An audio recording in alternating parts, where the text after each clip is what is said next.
Welcome back, horror fans, cinephiles, and Giallo enthusiasts.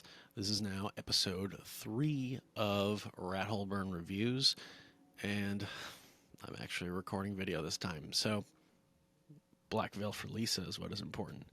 So, I'm finishing off the Romeo and Julieta Toro from the Sweet Body of Deborah review, and let's get into it.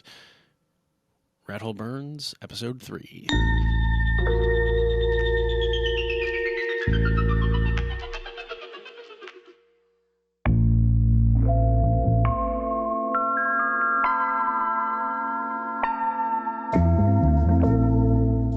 I liked this movie. I'll be honest, it kind of ebbed and flowed in a weird way. I definitely liked the first half of the movie better than the last half. And my God, right out of the gate, the way the movie was shot, the fact that you actually have like a black gloved trench coat wearing killer with a knife, I was like, oh, this is an actual like Giallo, not like a sort of this one, sort of an erotic one, sort of a jet set one, sort of a this one.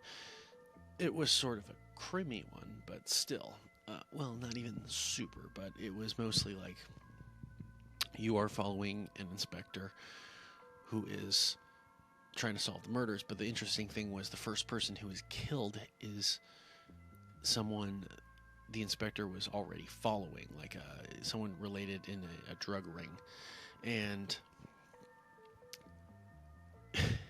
there's kind of an ongoing thing in the movie where he'll get a lead and then that person will end up murdered.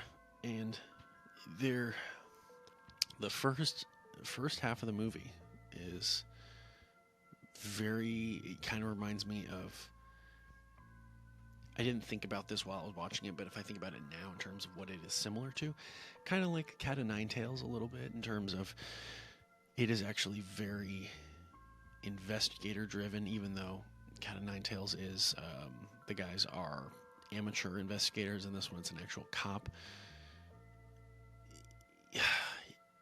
The fact that it is actually following like real criminals, or like that's what seems to be what might be behind it.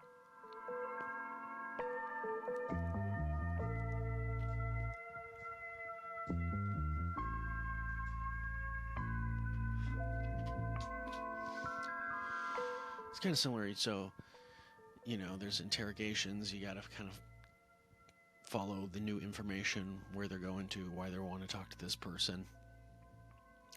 I'll say the movie, the first thing it opens with is a funeral, and you see the character who's Lisa, attending the funeral in a black veil. So get the title right out of the way, Black Veil for Lisa. And then it goes, I don't think it said it, but it goes back. And so you can kind of assume what is going to happen. I mean, obviously, if she's not going to die, then I wonder what. There's only so many things that could happen by the end. But I will say that for a part in this movie, for the first like third, I was thinking she's got to be involved, because her husband, who's this inspector, keeps bringing up her like criminal past and the mastermind that he's ultimately has been trying to go after before anybody was getting knocked off. She used to work for, or she used to have an association with him. They don't really give you the details, at least not right away. And then every time he comes home to his wife, there's so much animosity between them where he doesn't trust her, and he'll always ask her, where were you? What were you doing? Why didn't you answer my calls? She's like, I was just out with a friend, and yeah, he is overbearing, but you kind of see at least like why he is this way. It makes sense. It's not just out of nowhere. And yeah, you do have a hard time trusting her in the movie.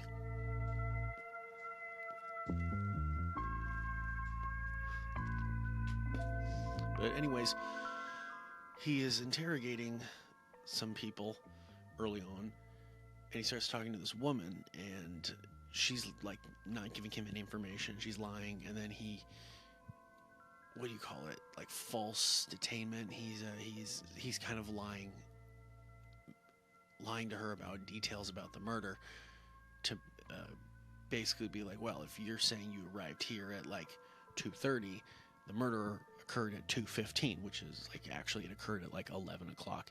But he's like, well, if you don't have an alibi, and you're not willing to give me anything, then I got to book you for murder. And she starts like actually talking about why she was at this club alone. Yada yada yada. Anyways, she gives some information on someone, and then a little later in the same scene, one of the other cops comes in and tells the main detective, I don't really remember the names in this movie, even though I just watched it. He's like, hey, your wife Lisa is here to see you. And she comes in and she's like, oh, I want to go shopping, so I want to buy something extravagant, so give me some money. And he does, and she departs. And then shortly later, this I don't know if she was a what do you call them? Well, I don't know I think her name was Ursula though, but the girl was saying that she was getting like drugs for Ursula's boyfriend, and then you cut to like Ursula's place, and like her boyfriend is hiding under the bed, and these thugs who are from the main mastermind thug, they're there, and they basically kidnap her. And it's a whole thing of like, well, how the fuck did, again, like, the criminals or the killer is always one step ahead of the main detective. And so he's like, well, how the hell did they know to go here? Like, I didn't tell anybody about this. And I was thinking, well, Lisa came in, and if she saw that girl there, then, I don't know. Yeah, this is me trying to put it together. So for the first act, I was kind of like trying to, okay, so I think she's involved. If during the first kill, I did think I was like, I think it might be Lisa. I mean, it's a giallo, so who's to say the killer couldn't be a woman? And then, they were like, well, based off of these wounds that we assume the killer must be a tall person. Like, okay, she's not really that tall, but she's also not short, so maybe.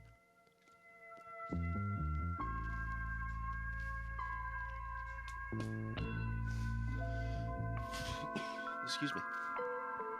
And then it's like 30 minutes in, by the time we get to like the second act, they just show you who the killer is. And he's just literally a hired hitman. And so he killed some people for these thugs, and then they want him to kill this other person. And he's like, when I think I'm out, they pull me back in. And so he goes, kills this other person, and he ends up leaving like this good luck coin that he's always seen flipping this, like, it's ridiculous looking coin. Almost looks like a war button. It's like, looks like a shield, but it's like a fat $50 size thing that's kind of like a little concave, convex, whatever. And it's got like a little button thing, a little handle. Like I said, it looks like a shield or like a button. Leaves that, or like misplaces it at the crime scene. Oh, interesting thing also, when he commits these killings, he's killing with like cheap like dime store items. Like he'll use a knife, but it's like you can get this knife anywhere type of thing, and then he like uses gloves and like I think like a trench coat or a hat or whatever. But once he's done with the killing, he just takes all his shit off and throws it on the dead body. Like, yeah, good luck trying to catch me with this shit.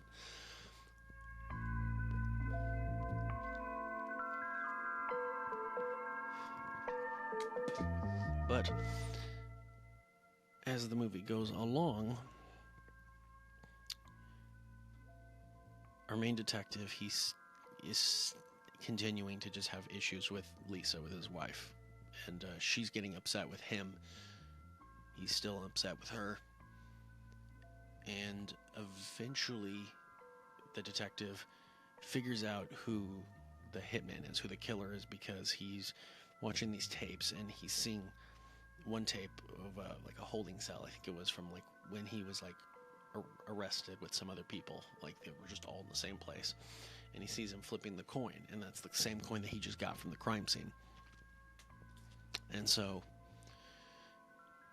he it's actually a cool series of scenes of like how he actually finds him. Um, Funny enough, this kind of is tied to it. He sees Lisa like somewhere, and there's like a red Porsche, and he's asking her who owns the Porsche, and she's clearly lying. She makes like a face, like she's turned away from him, and she's making a face at the camera, and then she's like, "What? It's owned by like Irina von whatever." Da da da da. And when there's like this next killing, where the coin is left behind, the detective is giving like orders out, and he tells this one guy to like look into it and see if Irina whatever owns a red Porsche. And the guy's like, what? And he has to kind of keep following up with the guy, like, did you look for that? Did you confirm that information about that Porsche I told you to? And the guy's like, oh, I forgot all about it. But it's kind of funny. He's doing like he's having like the department like spy, or not spy on his wife, but gather information, against her story, her alibi. So that was kind of interesting. And there's more to that red Porsche. So he goes to follow up on a lead related to it, and he finds this guy who's a friend of the killer, whose name is Max Lint. That was like the only name I really remembered. And he's trying to rough him up, interrogate him behind like these like carnival booths, and he lets him go. And the guy immediately goes to a telephone booth and makes a call. And the detective barges into the telephone booth, grabs him, takes the phone, and he listens to hear who picks up, and it's like a hotel. And so he goes to the hotel, finds Max Lind, and keep in mind this is like halfway through the movie. He then he's says, I'm going to take you in, blah blah blah blah blah.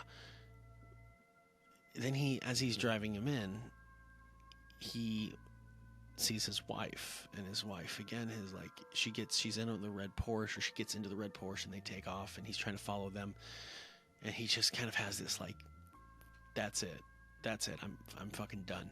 And the camera kind of goes like it's facing the two guys who are sitting in the car, and the camera kind of pulls away from them, and you then can't hear what they're saying, but it's clear that he's hiring this hitman to kill his wife.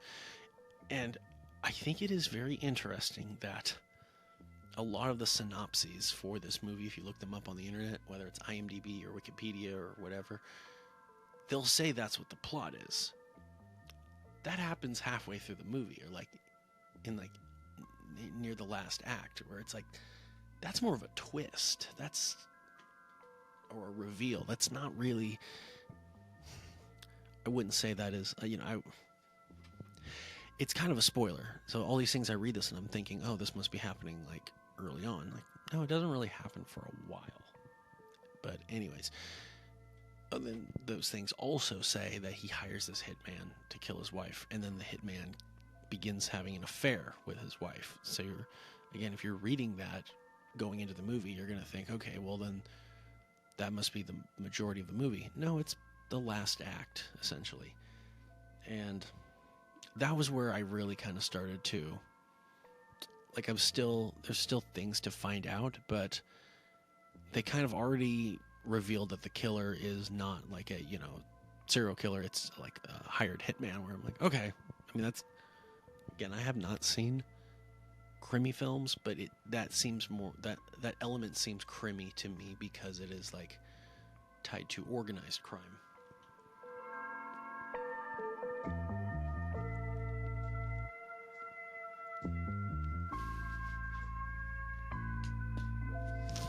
But yeah, and then this whole last part of the movie is the hitman going to follow through with his orders of, kill my wife and I won't turn you in. And I don't know, it wasn't as interesting to me as what the majority of the movie was going for. And the main character, the main detective, he gets to a point where he tries to call it off, but then he finds out from Max Lint that no, your wife is still lying to you, and like he thought he'd call it off, and then Max ends up showing up at his house when he's not there, and Lisa invites him in, gives him a drink, and essentially, and then what is the guy's name? Bartov or something? Bartov, the main guy. He calls home and he's like, "Anybody there?" And she's like, "No, of course not." And he's like, "Okay, well, I love you." And he's like, "Yeah, I was there in your house when you called, and your wife said nobody was there." And then, she brought me into the bedroom. And so now he's like, "Okay, yeah, kill her." Now I'm pissed. Like, yeah, I felt bad. I was going to try and call it off, but now I'm not. And he kind of fumbles with that for a little bit more. And by the end he decides that he's going to just he has enough evidence to write up an official report and turn it in. And he mentions that he caught the killer, and he ended up hiring him to follow his wife, meet with his wife, but his letter doesn't incriminate Lisa in any way, because she's already kind of has a shady past, and so he's not trying to get her in trouble. But he then goes to meet with Max Lint because he's like, "I'm going to bring you in," and he's got a gun on him. He opens the door and he's like, "Get in the gosh, eh?" And earlier you saw Max with Lisa, and he was going to leave for this meeting, and he strapped a stiletto knife to his forearm, covered it with his sleeve. So he's getting into the car, pulls the knife out, comes out and stabs Bartov, or whatever the guy's name is again, main character, stabs him in the throat, slashes him, stabs him a couple times. He goes down, and he's just like, "It won't matter." He dies there. Max takes his gun, goes off, and you want spoilers? Here you go. So the chief opens up the sealed letter, reads it. They go to bust Max Lint, where he's been carrying on the affair. He runs off into the woods. They chase him. There's this funny part where all the cops it's just a line of constables following him, or I think they're all Interpol agents. That's actually who the detective worked for. He's a narcotics agent for Interpol, something like that. And anyways, they caught him. He's hiding behind a tree, and he comes out, and the way he's standing, he's just kind of bam, bam, bam, and then it cuts to a close-up on a submachine gun muzzle that's just puff, and he gets riddled and falls down, and then it cuts back to the cops walking, and curiously none of them are holding a submachine gun. It's just okay. And then that's that, and then Lisa tries to go to this old criminal mastermind guy. I think his name is Scheuer or something like that. Scheuerman. And she's trying to be like, "Hey, remember me? Hey." And he's just like, "Get away from me." "No, I don't. You're despicable." And you realize that your husband is the one who set up your lover to meet you, right? And she's just taken aback. And then it cuts, or it fades, I guess, to the opening scene where she was at the funeral, and shows the same part with the caskets getting loaded in, and so she's now feeling guilty about that. And then her husband's boss is kind of telling her "Yeah, your husband, he was a good man," and it's a little It's a little kind of suspicious the way he's saying it. Not suspicious, but it's just kind of like, it's clear that he knows that he was up to some shady shit, but he's like, I'm just not gonna talk about it. I'm just gonna say, like, yeah, for what it's worth, he was a good man. Interesting movie, good movie. Like I said, I really did enjoy the first part of it a lot more, and the crime part, the whole like investigation. What would you call this? I don't know. I don't know if this is quite hard boiled. It might be soft boiled. Is this hard boiled? I don't know. I'm not. I don't really remember the terms for crime fiction, but.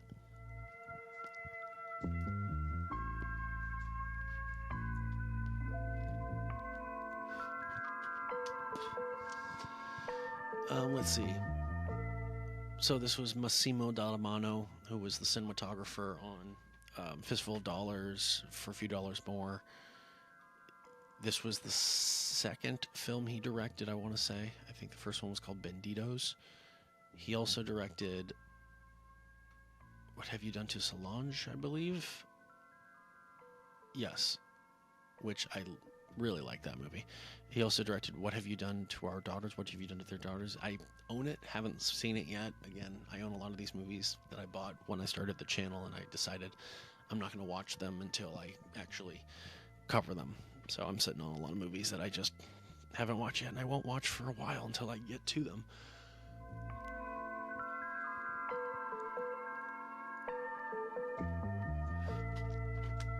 But the directing is great. It's like the way the movie is shot is very, very good, very beautiful. I was thinking that at one point where I was like, yeah, and it's like the shots are just well composed, which makes sense because he's a cinematographer. Music didn't really stand out to me as being Jallowy. Maybe it was. Like I said, I didn't really make an impression on me. I just remember the last song during the credits that was like, "Oh Lisa" or whatever. And I was like, okay, this is kind of crap. What else can I say about it? I did notice a lot of the cliches. There was a lot of nudity, a lot of flashbacks of nudity. Ranking this, would I put it in the top 10 for the 1960s? Where I'm at is,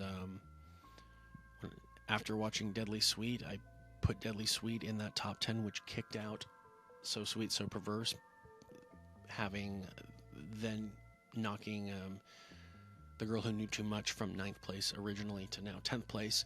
So do I think it is better than The Girl Who Knew Too Much? Do I think it is worthy to be in the top 10 for the 60s?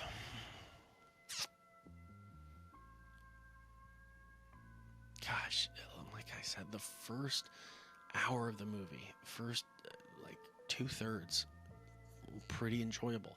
Once he sets up the hitman to start sleeping with his wife, I don't know why. I just wasn't really digging it. Like I thought it was silly that the guy like starts carrying on this affair with her. It's like, don't you want to get off scot-free? Like why are you gonna sabotage that? I don't know.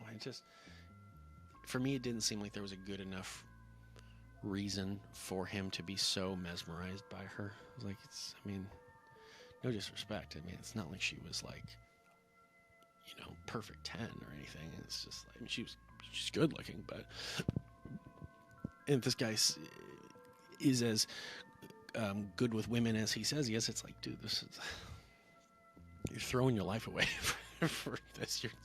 You're literally supposed to kill this woman, and you're not, and her husband is an inspector who's already like got leverage over you. It just didn't make sense. I kind of felt like they threw the script out the window at that point, because it seemed like that was the thing. Like, ooh, how about a movie where like this guy hires a hitman, and then this happens, and then they had to kind of figure out to be like, well, how do we get to that?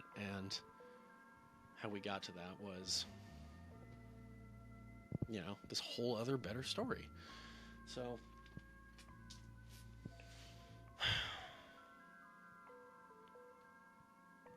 when I was watching it, I really was like, this might be in my top 10 for the 60s. Like, this is pretty good. This is pretty engaging. I really like this. I kind of immediately was feeling like I really want to like almost rewatch this like right away, just because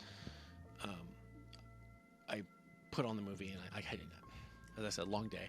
I was going to start the movie.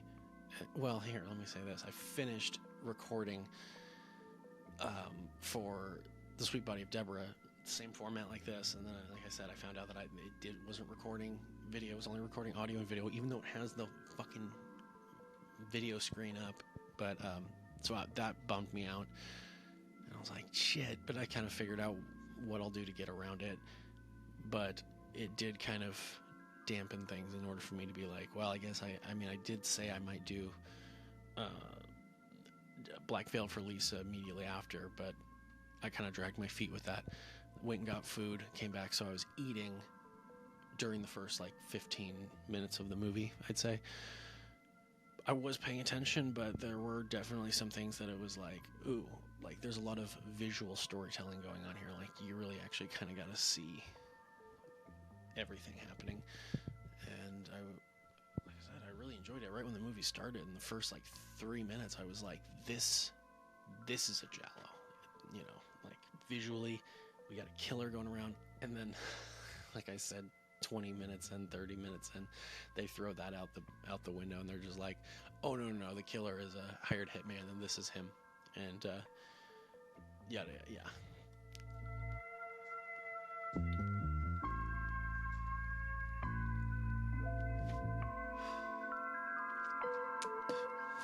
Therefore, I will say that Black Veil for Lisa is not in my top 10. I gotta say that I think, yeah, The Girl Who Knew Too Much still is in that top 10 for the 1960s. And, you know, that's fine. That's fine. It's a good movie.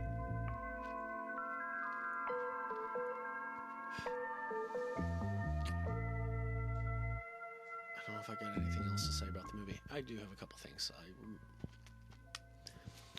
There's a clue that keeps getting referred to where he meets this guy who he's like a newspaper salesman who's like what would you call them? Your contact, your mole, or your, what do you call them?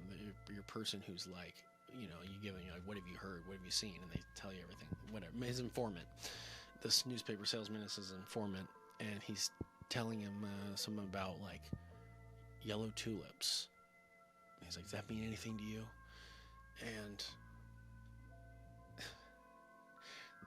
the tulips you see right away in the movie because they're laid on the coffin, and so then they come back later, but they do have somewhat of a bigger part in the investigation. It's not like totally big, but interesting. And then the other thing I thought was kind of funny is this guy, the informant, he's sort of the comedic, I wouldn't even call him comedic relief, but it's sort of like that thing in Argento's movies where there's like one quirky character, but they didn't lean into it, which I'm fine with.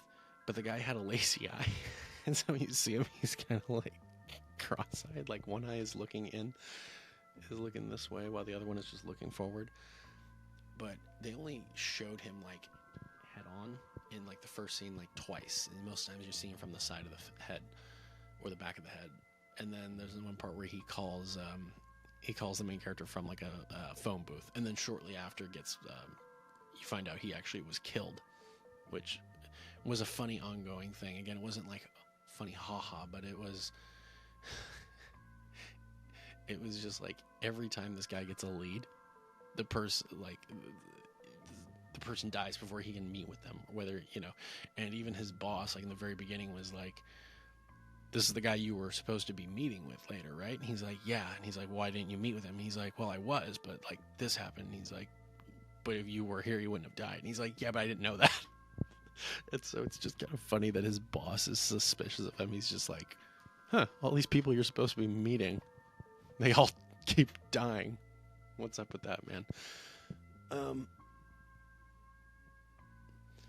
Yeah, like I said, it is a good movie.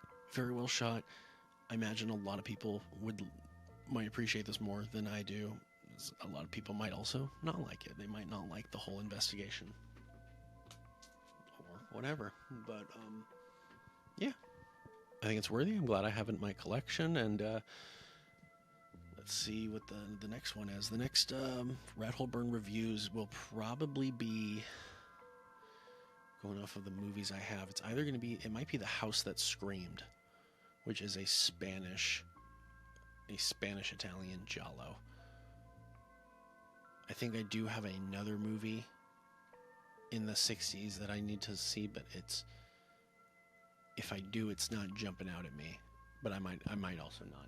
I know there's also like 2 Fernando de Leo crime box sets, and one of them has, what is it, Naked Violence, and which is interesting because when I did the Forgotten Jello films and I covered Naked Violence, I did mention that it's like, it is a giallo, but it's also kind of a poliziesque, and Fernando de Leo kind of became this like great poliziesque director. So it kind of makes sense that it's in the box set. I mean, it makes more sense than fucking putting Slaughter Hotel in there. And so I would like to see Naked Violence because God, I just did not like Slaughter Hotel. I just thought it was like, it just felt like and it's not that I don't like exploitation films. A lot of movies I like are exploitation films. I like some crazy exploitation films. I like Cannibal Holocaust. I like Hobo with a Shotgun. Those are some of the ones I think are at least the most engaging or just fun to watch. Well, to say Cannibal Holocaust is fun to watch is like, what? But anyways, like I said, Slaughter Hotel is just different. I don't need to see